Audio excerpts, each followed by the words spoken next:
মানব শরীরের সম্পর্কে 20টি অজানা তথ্য যা আপনাদের অবাক করবে। চলুন জেনে নেওয়া যাক তথ্যগুলি। নাম্বার 1, আপনার শরীরের অর্ধেক লাল রক্তকোষ প্রতি 7 দিনে প্রতিস্থাপিত হয়। নাম্বার 2, মেয়েরা যখন 1.5 বছর বয়সী হয় তখন তাদের প্রাপ্তবয়স্ক উচ্চতার প্রায় অর্ধেক হয়। ছেলেদের ক্ষেত্রেও একই ঘটনা ঘটে যখন তারা 2 বছরের হয়। নাম্বার 3, মায়াশেষ অবস্থায় ম্যাকটাস বের হয়ে চামড়ার নিচে বাস করে, এমনকি তাদের চারপাশে কুঁচকে যেতে দেখা যায়। 1993 সালে মার্কিন যুক্তরাষ্ট্রের বোস্টনে ডাক্তাররা মায়াশেষের জন্য একটি চিকিৎসা তৈরি করেছিলেন যা বেকন দিয়ে ত্বককে ঢেকে রাখে। বেকনের মতো ম্যাকটাস, তাই এটির দিকে এগিয়ে আসুন। চিকিৎসকেরা এখন চিমটি দিয়ে তাদের টেনে বের করেন। নাম্বার 4,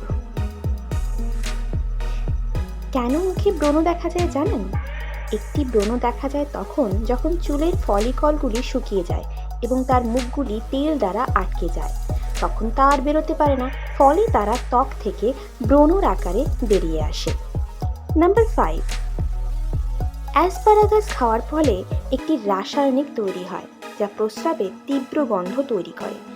যদিও সবাই এটির গন্ধ পায় না, তাদের ভাগ্যবান বলেই ধরে নিতে হয়।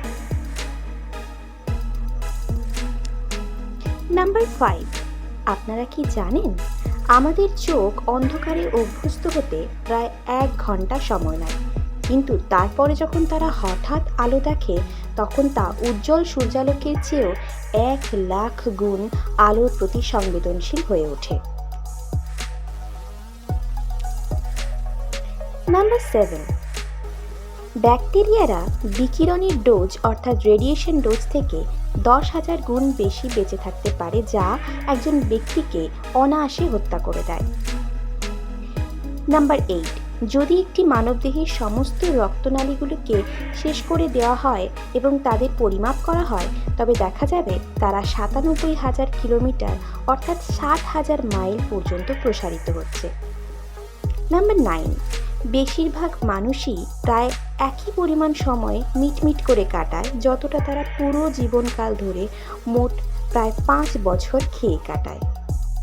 নাম্বার 10, রাত ঠান্ডা হলে আমাদের খারাপ স্বপ্ন দেখার প্রবণতা বাড়ে। অর্থাৎ রাত যদি ঠান্ডা হয় তাহলে আপনাকে খারাপ স্বপ্ন দেখাতে পারে। ঘর যত ঠান্ডা হবে আপনার খারাপ স্বপ্ন দেখার সম্ভাবনা তত বেশি বাড়বে, তাই রাতে উষ্ণ থাকার চেষ্টা করুন। নাম্বার 11, আপনারা কি জানেন অস্ত্রোপচারের সময় খোলা ক্ষতগুলিতে অর্থাৎ উন্মুক্ত স্থানগুলিতে ঘনীভূত এক ধরনের লঙ্কার তেল লাগানো হয়, ফলে ওখানকার স্নায়ুগুলি অসাড় হয়ে যায় এবং অপারেশনের পরে রোগীদের ব্যথা অনুভব করতে বাধা দেয়। নাম্বার 12, প্রাচীনকালে ব্যবহৃত অনেক ওষুধই আছে যা সত্যিই কাজ করে। যেমন তখনকার দিনে মানুষ ক্ষতস্থানে মধু লাগাতো, তারপর উইলো ছাল দিয়ে সাজানো হতো। মধু আসলে একটি অ্যান্টিসেপটিকের কাজ করে যা যে কোনো ক্ষতস্থানে ব্যাকটেরিয়া মারতে কাজ করে, এবং উইলোতে অ্যাসপিরিনের মতোই ব্যথানাশক রয়েছে যা সেখানকার ব্যথা কমাতে সাহায্য করে। ভাবুন তো কত জিনিয়াস ছিল তারা।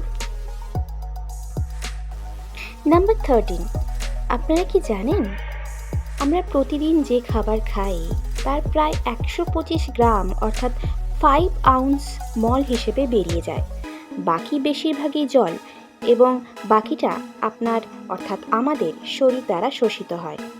এই শরীর দ্বারা পুষ্টি হিসেবে এটিকে শোষণ করা হয়।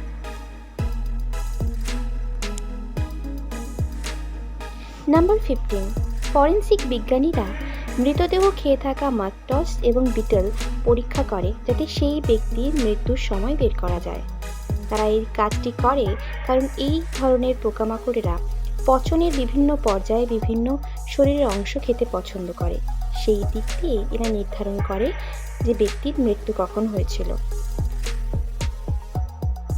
আপনারা কি জানেন আমাদের চোখের পাতার চামড়া মাত্র 0.5 মিলিমিটার অর্থাৎ 0.02 ইঞ্চি পুরু, যা একটি চুলের সমান প্রস্থ। নাম্বার 17, একটি স্বাভাবিক মানুষের হৃদস্পন্দন প্রতি মিনিটে 70 অর্থাৎ 70 হার্টবিট। 18, আপনারা কি জানেন অপেক্ষাকৃত স্থূল অর্থাৎ ওজনে ভারী নারীরা বুদ্ধিমত্তা সন্তানের জন্ম দেয়। বিজ্ঞানীরা বিশ্বাস করেন যে মহিলাদের নিতম্বে সঞ্চিত চর্বিতে অ্যাসিড থাকে, যা অনাগত শিশুর মস্তিষ্কের বিকাশের জন্য অপরিহার্য। নাম্বার 19, আমরা প্রতিদিন প্রায় 1 লিটার অর্থাৎ প্রায় 2 পিন্ট লালা তৈরি করতে পারি। এটি আমাদের খাবারকে গিলে ফেলার আগে ভেঙে ফেলতে এবং আমাদের দাঁত পরিষ্কার রাখতে সাহায্য করে। নাম্বার 20, আপনারা কি জানেন একটি রসুন দিয়ে নিজেকে ঘষলে মশা এবং ব্যাম্পায়ার দুটোই আপনার থেকে দূরে থাকবে এবং সম্ভবত এর গন্ধে অন্যান্য লোকরাও আপনার ধারে কাছে আসবে না বলে মনে করা হয়। এবং সবশেষে আপনারা কি জানেন একটি মানব শরীরে প্রায় 10 অক্টিলিয়নের মতো অ্যাটমস থাকে। 10 অক্টিলিয়ন অর্থাৎ 10-এর পিঠে 27খানা শূন্য দিলে যে নাম্বারটা হয় তত বড় একটি সংখ্যা অর্থাৎ ততগুলি অ্যাটমস দিয়ে কিন্তু একটা হিউম্যান বডি তৈরি থাকে। আজকের ভিডিও যদি ভালো লেগে থাকে তাহলে এরকম নিত্য নতুন অ্যামেজিং ফ্যাক্টস জানতে চ্যানেলটি সাবস্ক্রাইব করে পাশে থাকুন। ধন্যবাদ।